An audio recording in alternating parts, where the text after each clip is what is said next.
Hi. Double smart നമ്മുടെ റാം പൊതനേനിയാണ് പ്രധാന കഥാപാത്രത്തിൽ എത്തിയിട്ടുള്ളത്. അപ്പം നമ്മുടെ സഞ്ജയ് ദത്തും ഒരു കേന്ദ്ര കഥാപാത്രത്തിൽ വില്ലൻ ക്യാരക്ടറിൽ ചിത്രത്തിൽ എത്തുന്നുണ്ട്. മറ്റു കഥാപാത്രങ്ങളിൽ കാവ്യ തമ്പർ, വിജയ് ബാണി, സഞ്ജയ് ദത്ത്, വിഷ്ണു റെഡ്ഡി, വില്ലി സോഗോ, സാജാദ് ഷിഹാദ് എന്നിങ്ങനെ കേന്ദ്ര കഥാപാത്രങ്ങളെ അണിനിരക്കി നമ്മുടെ പുരി ജഗന്നാഥാണ് സിനിമ സംവിധാനം ചെയ്തിട്ടുള്ളത്. അപ്പം ഡബിൾ സ്മാർട്ട് എന്ന് പറയുന്ന സിനിമ എങ്ങനെയുണ്ടെന്ന് നോക്കാം. അപ്പൊ എന്റെ വ്യക്തിപരമായ അഭിപ്രായമാണ് ഞാൻ ഈ ഒരു റിവ്യൂയിലൂടെ ഷെയർ ചെയ്യുന്നത്. അപ്പം ഈ പടം ഇപ്പോൾ ആമസോൺ പ്രൈമിൽ കൂടെ റിലീസ് ചെയ്തിട്ടുണ്ട്.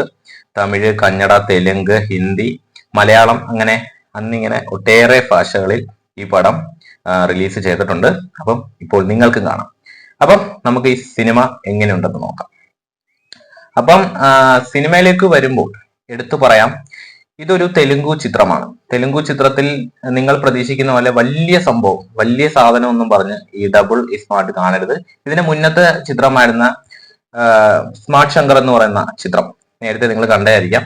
ആ ഒരു സിനിമ കണ്ടവർക്കറിയാം, വളരെ ഡിഫറെന്റ് ആയിട്ടുള്ള ഒരു കഥയും കഥാഗതിയും പൂരി ജഗന്നാഥ് കൊണ്ടുവന്നിട്ടുള്ള ഒരു സിനിമയും കൂടിയായിരുന്നു. പൂരി ജഗന്നാഥിന്റെ ഡയറക്ഷൻ എന്നൊക്കെ പറഞ്ഞു കഴിഞ്ഞാൽ അടിപൊളി ഡയറക്ഷൻ ആണ് കേട്ടോ, സൂപ്പർ ഡയറക്ടറാണ്. എങ്കിലും ഈ പടത്തിലേക്ക് വരുമ്പോൾ ഒന്നും എനിക്ക് വലിയ രീതിയിൽ ഫീൽ ചെയ്തിട്ടില്ല.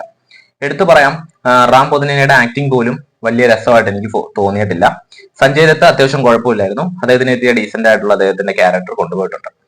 പിന്നെ എടുത്തു പറയാം, ഈ സിനിമയുടെ ഒരു സ്റ്റോറി നോക്കുവാണെങ്കിൽ പ്രത്യേകിച്ച് ഒന്നുമില്ല. നമ്മുടെ നായകനാണ് ഇതിലെ വലിയ സാധനം, അല്ല വലിയ ഹീറോ എന്നും പറഞ്ഞ് നടക്കുന്നത് നമ്മുടെ നായകനെ ഒരു അപ്രതീക്ഷ പ്രണയം വരുന്നു. അതിന്റെ ഇടയ്ക്ക് കുറെ അങ്ങോട്ടും ഇങ്ങോട്ടും കുറെ അടി ഇടി വെട്ട് കുത്ത് കൊലപാതകങ്ങൾ, നിങ്ങൾ പോലും പ്രതീക്ഷിക്കാത്ത രീതിയിലുള്ള ആളുകളൊക്കെ അടിച്ചങ്ങോട്ട് പറക്കുവാണ്, വമ്പൻ അടിയോടടി. പിന്നെ എടുത്തു പറയാം, ഇതിന്റെ മേക്കിംഗ് സ്റ്റൈൽസ് ഒക്കെ എനിക്ക് ഗംഭീരമായി ഇഷ്ടപ്പെട്ടു കേട്ടോ, കുഴപ്പമില്ലായിരുന്നു. സൂപ്പറായി തന്നെ മേക്കിംഗ് ചെയ്തിട്ടുണ്ട്, നല്ല രസമുണ്ടായിരുന്നു കാണാനൊക്കെ. അത്യാവശ്യം കുഴപ്പമില്ലാത്ത രീതിയിലുള്ള മേക്കിംഗ് ആയിരുന്നു. പിന്നെ എടുത്തു പറയാലോ, ഇതൊരു എന്താ പറയാ, ഒരു തെലുങ്കിൽ നിന്ന് വന്ന തിയേറ്ററിൽ എത്തിയിട്ട് കുറെ നാളുകളൊന്നും ആയിട്ടില്ല ഈ സിനിമ. കാരണം ഈ സിനിമ പരാജയപ്പെട്ടു പോയൊരു സിനിമയാണ്. പിന്നെ ഇതിൽ അഭിനയിച്ച ഓരോ ആർട്ടിസ്റ്റുകളും ഗംഭീരമായി പെർഫോം ചെയ്തെന്നൊന്നും പറയാൻ പറ്റത്തില്ല. കാരണം ചുമ്മാതെ നമ്മൾ ഈ തെലുങ്ക് സിനിമ അറിയാലോ, അതുപോലെ തന്നെ വലിയ കാര്യമൊന്നും പറയാം. എനിക്ക് സഞ്ജയ് ദത്തിന്റെ പ്രകടനവും അതുപോലെ തന്നെ റാം പൊതനേനിയുടെ പ്രകടനവും ഒക്കെ കുഴപ്പമില്ലാത്ത രീതിയിൽ ഫീൽ ചെയ്തിട്ടൊന്നല്ലാതെ പ്രത്യേകിച്ച് വലിയ സാധനങ്ങളൊന്നും ഈ സിനിമയിൽ കൊണ്ടുവന്നിട്ടില്ല. പിന്നെ എടുത്തു പറയാം, ഈ സിനിമ അത്യാവശ്യം നല്ല രീതിയിലുള്ള എന്താ പറയാ ഫൈറ്റ് രംഗങ്ങളൊക്കെ ഉണ്ട്. നിങ്ങൾ ഈ ഫൈറ്റ് രംഗങ്ങളൊക്കെ ഇഷ്ടപ്പെടുന്ന സിനിമകൾ ആസ്വദിക്കുന്ന ആളാണെങ്കിൽ നിങ്ങൾക്ക് തീർച്ചയായിട്ടും ഇതൊന്ന് കണ്ടു നോക്കാവുന്നതാണ്. കഥയും കഥാകാര്യങ്ങളും ഒന്നുമില്ല, അടി ഇടി വെട്ട് അങ്ങനെയുള്ള സാധനങ്ങളൊക്കെ ഇഷ്ടപ്പെടുന്നവർക്ക് ജസ്റ്റ് ട്രൈ ചെയ്യാം. അപ്പം ഡബിൾ സ്മാർട്ടിന്റെ റിവ്യൂ ഇത്രയേ ഉള്ളൂ.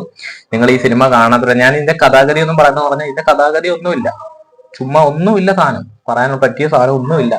ജസ്റ്റ് ഒരു നായകൻ വില്ലൻ ടച്ച് വരുന്ന ഒരു കഥ, അടി ഇടി വെട്ട് കുത്തൊക്കെ വരുന്ന ഒരു സിനിമ. തീർച്ചയായിട്ടും അങ്ങനെയുള്ള സിനിമകൾ ഇഷ്ടപ്പെടുന്നവർക്ക് പരിഗണിക്കാം. ഓക്കെ, അപ്പം വീഡിയോ ഇഷ്ടപ്പെടുന്നവർ തീർച്ചയായിട്ടും ഒന്ന് സബ്സ്ക്രൈബ് ചെയ്ത് സപ്പോർട്ട് ചെയ്യുക. ഇതുപോലുള്ള വീഡിയോകൾ കിട്ടാനാണ് സബ്സ്ക്രൈബ് ചെയ്യേണ്ടത് പറയുന്നത്. തീർച്ചയായിട്ടും അതൊന്ന് പരിഗണിക്കേണ്ടതാണ്. അപ്പൊ അടുത്ത വീഡിയോയിൽ കാണുന്നത് വരെ ബൈ ബൈ. അതുപോലെ തന്നെ ഡബിൾ സ്മാർട്ട് കണ്ടവരാണെങ്കിൽ നിങ്ങളുടെ അഭിപ്രായങ്ങൾ കമന്റിൽ ഒന്ന് ലീവ് ചെയ്യേണ്ടതാണ്. അപ്പം അടുത്ത വീഡിയോയിൽ കാണാം.